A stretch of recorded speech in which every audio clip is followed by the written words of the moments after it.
بسم اللہ الرحمن الرحیم۔ دولت کے معاملے میں دوسرے سے اپنا مقابلہ کرتے رہنے سے انسان کبھی سکون نہیں پا سکتا۔ اس میں ہوس بڑھتی چلی جاتی ہے اور پھر اگر اسے پورا دریا بھی پینے کو مل جائے تو وہ بھی اس کی پیاس نہیں بجھا سکتا۔ مقابلہ جیتنے اور کامیابی حاصل کرنے کی شدید خواہش انسان کو مشین بنا دیتی ہے۔ ایک وقت ایسا آتا ہے کہ انسان کو اپنی کامیابی کا جشن منانے کا وقت بھی نہیں ملتا، اور جس مقصد کے لیے سب کچھ حاصل کیا ہوتا ہے جب وہ موقع آتا ہے تو موقع اویل ہی نہیں کر پاتا۔ اگر آپ کے پاس ذرا کم دولت ہے تو اس کو اپنی محرومی بنا کر ہر وقت پریشان رہنا چھوڑ دیں۔ دولت کے آنے تک اپنے آپ کو خوشیوں سے محروم نہ رکھیں۔ ہماری زندگی کا مختصر دورانیہ عجیب و غریب ہے۔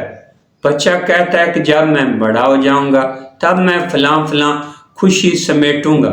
بڑا لڑکا کہتا ہے جب میں جوان ہو جاؤں گا تو فلاں خوشی سمیٹوں گا۔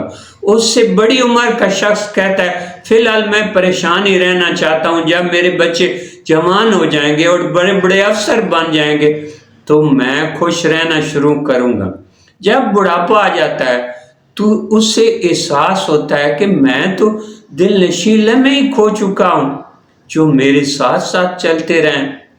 وہ ان زندگی سے بھرپور لمحوں کے ضائع ہو جانے پر آہیں بھرنا شروع کر دیتا ہے، جن میں وہ جوانی کے دنوں میں رنگ بھرنے سے محروم رہ گیا۔ وہ آہ بھر کر رہ جاتا ہے کہ خوشی کے سامان تو میرے پاس طرح کے طرح رہ گئے اور میں ان سے خوشی کشید ہی نہیں کر سکا۔ ہم دیر بعد سیکھتے ہیں کہ زندگی ہر دن کے ہر لمحہ اور ہر گھنٹے میں زندہ رہنے کا نام ہے، اور بھرپور طریقے سے زندہ رہنے کا نام ہے۔